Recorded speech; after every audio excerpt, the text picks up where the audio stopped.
¿Y si les dijera que toda la historia de los legendarios templarios que conocen es una mentira? No toda, pero sí su parte más crucial. Nos hablan de santos guerreros, ascetas, que hicieron voto de celibato y dedicaron su vida a Dios. Pero ¿qué pasaría si bajo sus impecables mantos blancos se escondiera un secreto tan vergonzoso y peligroso que su revelación destruyó la orden más grande de la historia? Eran más ricos que los reyes y más poderosos que el propio Papa. Sus enemigos los temían y sus amigos los respetaban. Pero tenían una vulnerabilidad, la principal, la que no se escribe en los libros de texto. Y el nombre de esta vulnerabilidad es mujer. En este vídeo, no hablaremos de batallas y tesoros. Miraremos tras bambalinas, en las celdas oscuras donde por las noches los guerreros tallaban caballitos de madera. En las casitas aisladas en el bosque donde les esperaban sus esposas secretas. En los ojos de los niños que no tenían derecho a llevar el apellido de su padre. ¿Cómo funcionaba un sistema entero para ocultar a los hijos ilegítimos? ¿Por qué los comandantes hacían la vista gorda? Y cómo el enemigo más poderoso de la orden usó el amor y la familia, convirtiéndolos en un arma para poner a cientos de caballeros ante una elección monstruosa: traicionar a su orden o condenar a sus propios hijos a la muerte. Prepárense, no les contaremos la historia de los guerreros. Les contaremos la historia de su pecado más grande. Una historia que demuestra, incluso los votos más sagrados son impotentes ante el corazón humano. Y es este amor prohibido el que, quizás, se convirtió en la única oportunidad de inmortalidad de la orden. La fría piedra de la capilla oprimía sus rodillas, calando a través de la tela áspera hasta los huesos. Pero el joven llamado Lucas no lo notaba. Todo su mundo se había reducido a la llama de una única vela en el altar. Su luz temblorosa arrancaba de la penumbra los rostros severos de los santos en los frescos y la hoja de acero de la espada que yacía ante él. El aire era denso, pesado por el olor a incienso, cera y polvo secular. Era su última noche en la vida anterior. Mañana debía pronunciar los votos y convertirse en hermano de la Orden del Templo, un templario. ¿Qué sentía en ese momento? ¿Reverencia? Sí. ¿Miedo? Indudablemente. Pero más profundamente, bajo las capas de oraciones y penitencia, se ocultaba un temblor completamente distinto. Recordaba no las líneas de la escritura, sino la risa de una muchacha del pueblo junto al pozo, el calor de su mano, que lo había rozado casualmente en la feria. Intentaba ahuyentar esa imagen, como una tentación pecaminosa, pero volvía una y otra vez, vívida y real. ¿Era acaso esta la prueba principal? No dragones y sarracenos, sino la simple sonrisa de una mujer, capaz de destruir el muro de fe que había construido durante años. Su mentor, el hermano Teobaldo, un hombre con el rostro surcado de cicatrices y arrugas, le había dicho: «La carne es débil, hijo mío. Pero el espíritu, forjado en la oración, es más fuerte que cualquier acero». Fácil de decir para quien había pasado 30 años en los desiertos de Tierra Santa, donde la única mujer era la muerte, siempre acechando tras cada piedra. Pero aquí, en la floreciente Francia, la vida misma era una tentación. Cada día de primavera, cada sorbo de vino joven, cada canción de trovador, todo clamaba por las alegrías terrenales a las que él debía renunciar para siempre. Y así, amaneció. Las pesadas puertas de roble se abrieron, dejando entrar la luz gris de la mañana. La ceremonia fue majestuosa y austera. Decenas de hermanos con mantos blancos y cruces escarlatas permanecían inmóviles en filas, sus rostros semejantes a máscaras de piedra. Cuando Lucas, repitiendo las palabras del juramento, pronunció: «Y prometo castidad», le pareció que las propias paredes del templo temblaban. Él renunciaba no solo a las mujeres. Renunciaba a la continuación de su estirpe, al calor del hogar, a un hijo que pudiera heredar su espada, a una hija a quien le trenzaría el cabello. Sacrificaba no solo su futuro, sino también el futuro de todos aquellos que pudieran descender de él. Este voto no era solo una regla, era el fundamento de la orden. Un templario no debía pensar en la herencia, en tierras para sus hijos, en un matrimonio ventajoso. Todos sus pensamientos, toda su energía, Todo su oro debían servir a un único propósito, la protección del Santo Sepulcro. La familia era una vulnerabilidad. El amor era una debilidad que el enemigo podía usar. Pero entonces, arrodillado y besando la fría cruz en la empuñadura de la espada, aún no entendía cuán proféticos eran esos temores. Creía que podría arrancar los deseos terrenales de su corazón, como una mala hierba. Sin embargo, todavía no sabía que algunas raíces se hunden tan profundamente que el intento de arrancarlas podría destruir la propia piedra en la que habían crecido. Esta fue solo la primera batalla en una guerra que duraría toda su vida. Y la tentación más terrible aún estaba por venir. Pasaron 5 años. 5 años de oraciones, entrenamiento y disciplina despiadada. El hermano Lucas se convirtió en uno de los mejores. Su mano no temblaba en la batalla, su palabra era más dura que la piedra, y su manto blanco permanecía impecablemente limpio. Al menos, así les parecía a todos los demás. Pero bajo ese manto, en lo más profundo de su alma, llevaba un secreto que era más pesado que cualquier cota de malla. Un secreto que en un instante podría haberlo transformado de héroe de la orden en un despreciado perjuro. Todo comenzó 2 años antes, durante la escolta de una caravana de peregrinos. Su campamento fue atacado por bandidos. Los templarios repelieron el ataque, pero una de las sirvientas de una noble dama resultó herida. Se llamaba Isabel. Cuidando sus heridas, Lucas por primera vez en muchos años se permitió mirar a una mujer no como una sombra sin rostro, sino como una persona. Vio en sus ojos no tentación, sino miedo y gratitud. Y esta gratitud resultó ser más peligrosa que cualquier pasión. Una conversación llevó a otra, y pronto comprendió que esperaba esos breves encuentros más que la misa diaria. Era una locura, y él lo sabía. Pero ya no podía detenerse. Ahora, una vez cada pocos meses, encontraba un pretexto para dejar la encomienda. Oficialmente, para la recaudación de diezmos o la inspección de las tierras de la orden. Oficiosamente, para cabalgar otras 20 leguas hasta una pequeña casa escondida en la espesura del bosque. Esa casa la había comprado a través de un testaferro con dinero que, según la regla de la orden, pertenecía a la orden misma.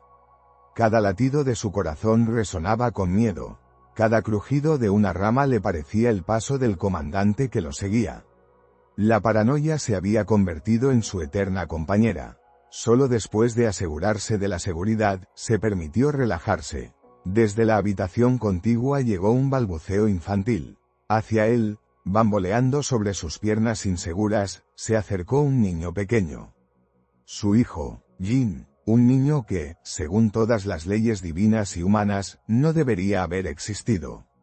Lucas se arrodilló, y el gigantesco guerrero, forjado en batalla, que era temido por los sarracenos y respetado por los reyes, se transformó en un simple padre.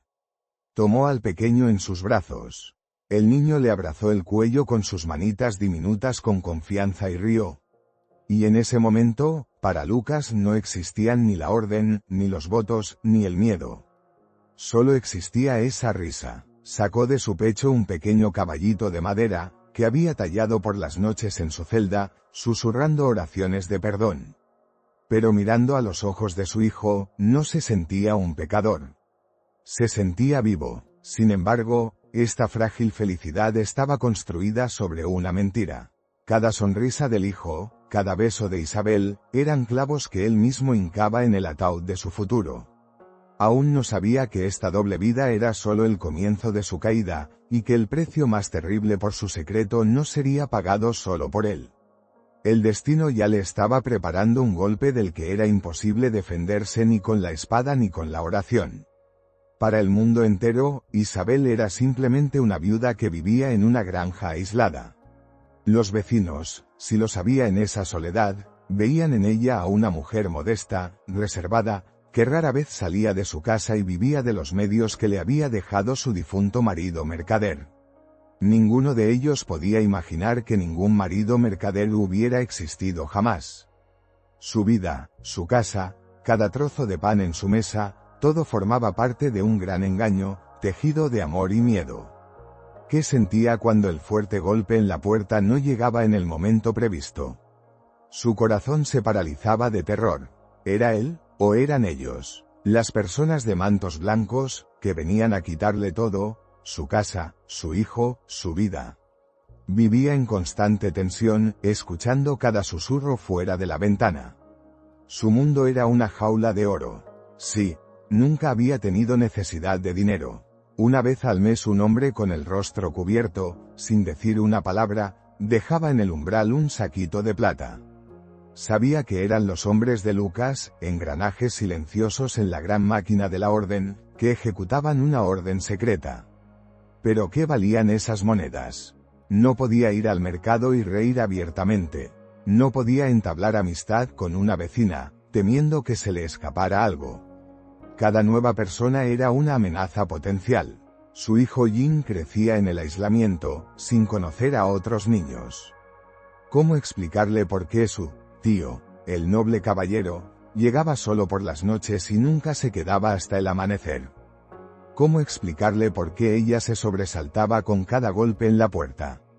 Este secreto envenenaba cada momento de su maternidad. A veces, mirándose en el reflejo del agua del pozo, Isabel se preguntaba, ¿quién era ella? ¿La amante de un santo guerrero? ¿Pecadora que había arruinado su alma inmortal? ¿O simplemente un peón en un juego cuyas reglas no entendía? No era la única. Por toda Europa estaban dispersas otras tantas casas solitarias, otras tantas mujeres silenciosas, criando hijos con los ojos de sus padres templarios. Había entre ellas damas nobles, salvadas del cautiverio sarraceno y enamoradas de sus salvadores. Sí, había hijas de ricos mercaderes, cuyos padres estaban felices de emparentar, aunque en secreto, con un representante de la poderosa orden. Sin duda, formaban una red invisible, secreta, una silenciosa hermandad de mujeres cuyo destino estaba indisolublemente ligado a la cruz en el manto blanco. Eran a la vez la fuerza y la debilidad de los templarios. Su existencia daba a los caballeros aquello a lo que habían renunciado: amor, familia, calor humano. Pero al mismo tiempo los hacía vulnerables. Lucas no solo le traía dinero y regalos para su hijo, le traía miedo. En sus ojos, ella veía no solo amor, sino también una eterna ansiedad. Era un caballero de Cristo, pero se comportaba como un ladrón, robando momentos de felicidad. Isabel comprendía que esta vida no podía durar para siempre. El frágil mundo, construido sobre la mentira, algún día se derrumbaría. Pero no podía imaginar cuán terrible sería ese derrumbe, y que los escombros de su vida secreta sepultarían no solo su amor, sino toda la gran orden. El pequeño Jin crecía, y cada año su existencia se volvía más peligrosa. Era la prueba viviente y respirable del pecado de su padre. Una bendición para Isabel y Lucas, era al mismo tiempo su maldición. El niño no entendía por qué su vida era tan diferente de las historias que le contaba su madre. En los cuentos de hadas los príncipes siempre tenían padres reyes, que vivían con ellos en el mismo castillo. Su padre, en cambio, era un misterioso tío Lucas, un gigante poderoso que aparecía de noche, traía juguetes exóticos y olía a hierro, cuero y largos caminos, para luego desaparecer igual de misteriosamente con los primeros rayos del sol. Para el niño, este secreto era simplemente un hecho. Pero para los adultos era una bomba de relojería. ¿Qué pasaría cuando el niño creciera y empezara a hacer preguntas? ¿Qué pasaría cuando su rostro se formara definitivamente? Ya ahora Isabel, con el corazón en un puño, veía en sus rasgos una semejanza espantosa con Lucas. La misma línea de la mandíbula, la misma mirada penetrante de los ojos grises. Mientras fue un niño, viviendo en el aislamiento del bosque, esto fue imperceptible. Pero sáquenlo a la ciudad, pónganlo junto a cualquier otro templario, y el parecido se haría evidente para cualquier observador atento. Su hijo era una condena andante. El destino de niños como Jin era trágico. Eran fantasmas, bastardos de la Santa Caballería. No podían ser reconocidos, pero la orden a menudo no podía abandonarlos a su suerte. ¿A dónde los llevaban? Los más afortunados, cuyas madres eran de noble linaje, podían ser adoptados por parientes sin hijos, haciéndolos pasar por propios.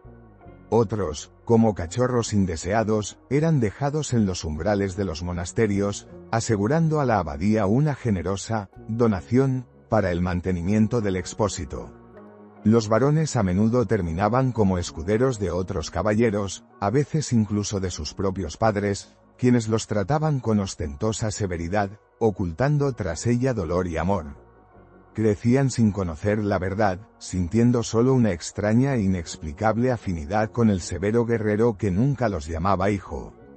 Pero ¿qué pasaba si el niño era una copia de su padre templario, que ocupaba un alto cargo? Era una catástrofe. A un niño así había que esconderlo lo más lejos posible. Se le enviaba a ultramar, a remotas encomiendas en Chipre o Acre, lejos de los ojos curiosos de la corte francesa o inglesa. Su vida era un eterno exilio. Eran la maldición de su nacimiento, una amenaza involuntaria para los padres y para toda la orden. Lucas, acunando a Jean que se estaba durmiendo en sus brazos, sentía que se desgarraba. Miraba el rostro inocente del niño y comprendía que con su amor había condenado a ese niño a una vida en la sombra. Le había dado la vida, pero le había quitado el nombre, le había quitado el derecho a estar orgulloso de su padre. Y la pregunta más terrible lo atormentaba por las noches: ¿qué haría cuando el niño cumpliera 10, 12, 15 años? Esconderlo para siempre en el bosque era imposible. Tarde o temprano el secreto debía salir a la luz.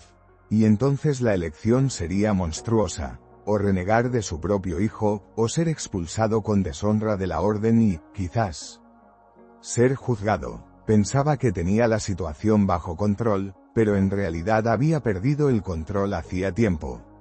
Su destino ahora estaba en manos de ese pequeño e inocente niño.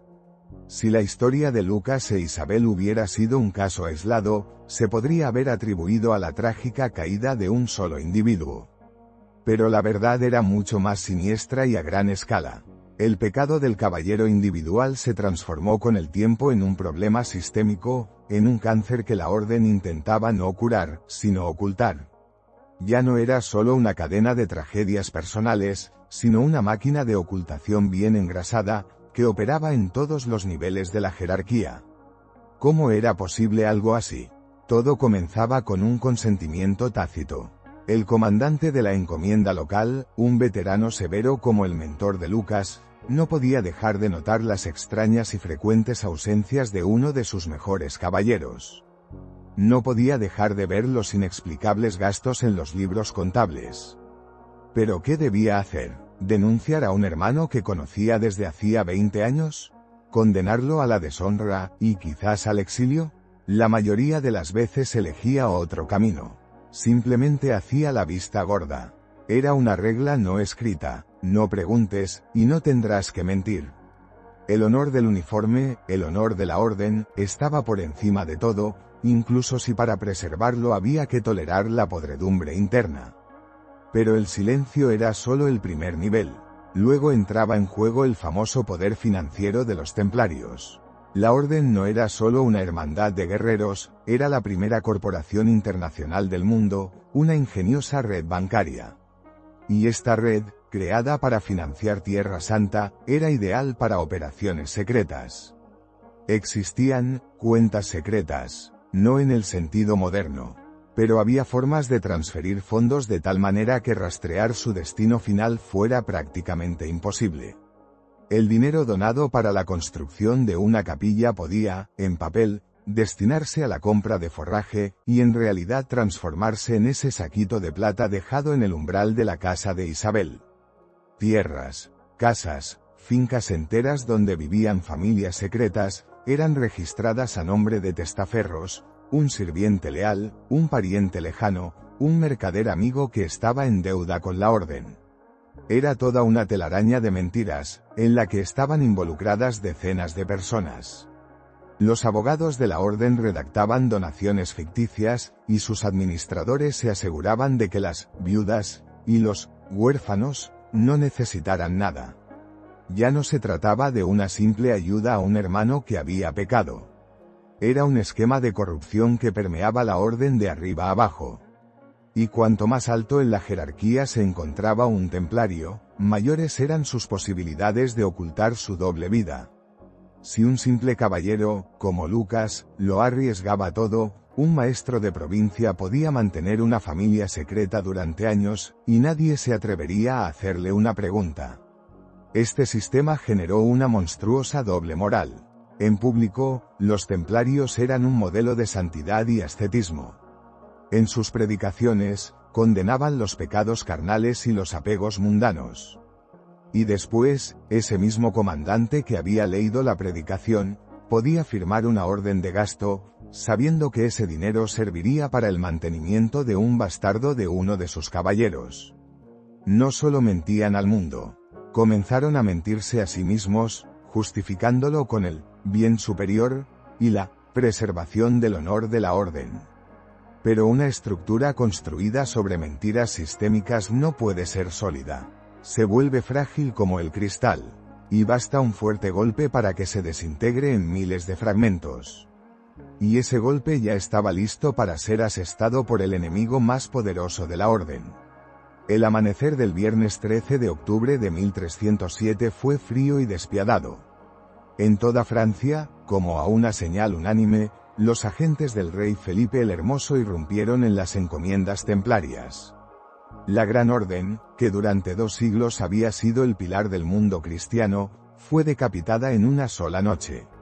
El hermano Lucas, como cientos de sus hermanos, fue capturado mientras dormía y arrojado a un húmedo sótano. Su manto blanco le fue arrancado, su espada le fue arrebatada. De la grandeza pasada no quedaba ni rastro. Pero el golpe más terrible aún estaba por venir. Durante una semana lo mantuvieron en la oscuridad y hambriento. Luego lo llevaron a interrogar. Frente a él no se sentaba un soldado tosco, sino un hombre de manos suaves y ojos fríos como el hielo, Guillaume de Nogaret, guardián del sello real, el principal arquitecto de aquella derrota. No gritaba ni amenazaba con torturas.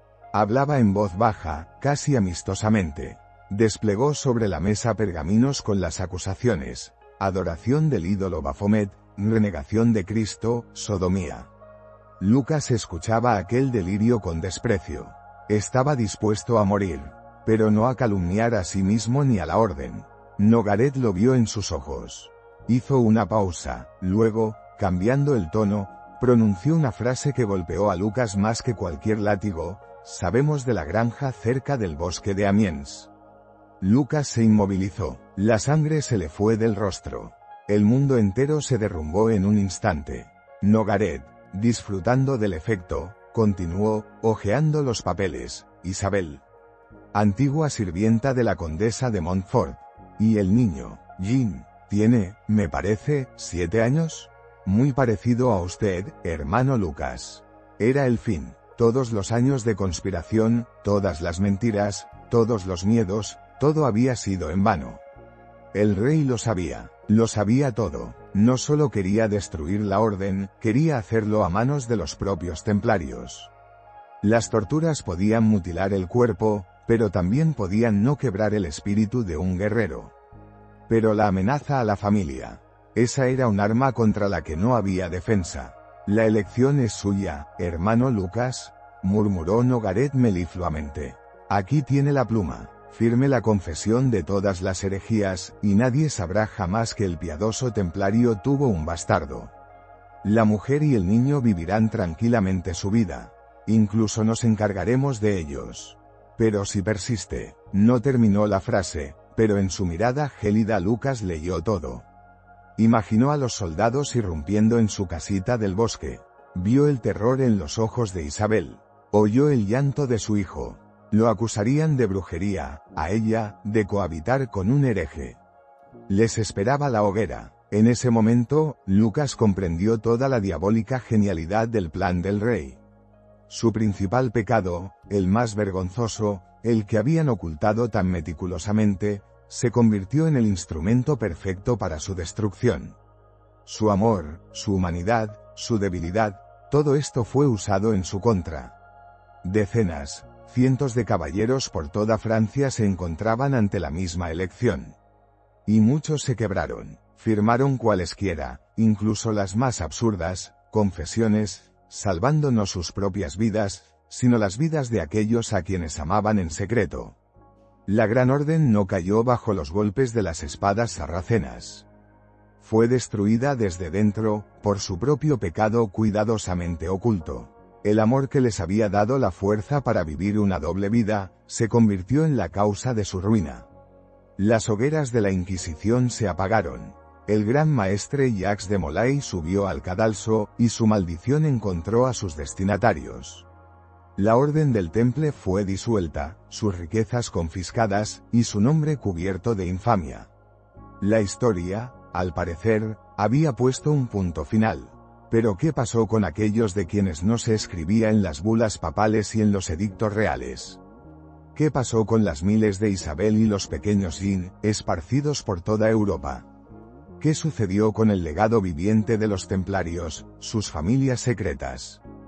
Cuando la gigantesca máquina de la Orden se derrumbó, el sistema de apoyo y ocultación dejó de existir. Mujeres y niños, que hasta el día anterior estaban bajo una protección tácita pero poderosa, quedaron solos frente a un mundo hostil. Sus destinos se desarrollaron de diferentes maneras. Algunos, privados de recursos, cayeron en la miseria. Otros, para salvarse a sí mismos y a sus hijos, se casaron rápidamente, sepultando para siempre su vida pasada bajo un nuevo nombre.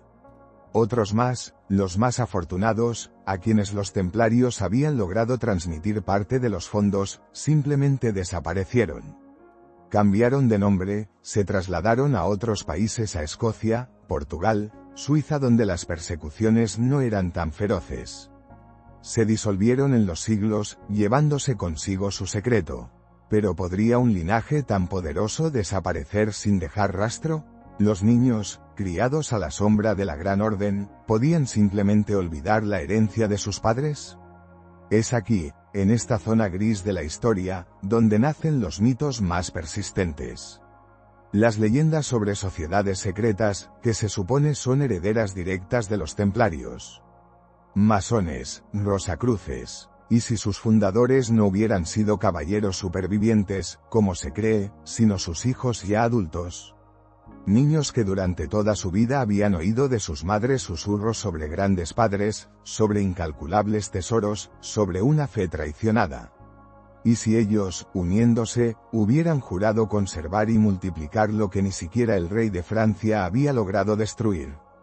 Piensen en esto, el tesoro principal de los templarios no era el oro.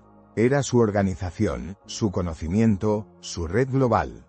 Y este conocimiento de finanzas, geopolítica, poder bien pudo transmitirse de padre a hijo, aunque en secreto. Quizás la sangre de los templarios no se interrumpió. Quizás simplemente pasó a la sombra, cambiando el manto blanco por un traje de negocios, y la espada por una pluma para firmar contratos. La historia de Lucas y su hijo Jean no tiene fin. No sabemos qué les sucedió. ¿Lucas firmó la confesión y salvó a su familia a costa de su honor? ¿O eligió la muerte de mártir, abandonándolos a su suerte? Su historia, como miles de otras, se perdió en las nieblas del tiempo. Pero ella nos impulsa a hacernos la pregunta fundamental. Cuando hoy hablamos del legado de los templarios, ¿de qué estamos hablando realmente? ¿De las ruinas de castillos y de viejas leyendas? ¿O de algo más real y vivo? De un hilo invisible de sangre y misterio que, quizás, se extiende a través de los siglos y ha llegado hasta nuestros días. Y el pecado principal de la Orden, su amor por sus hijos secretos, al final, pudo haber sido su única oportunidad de inmortalidad.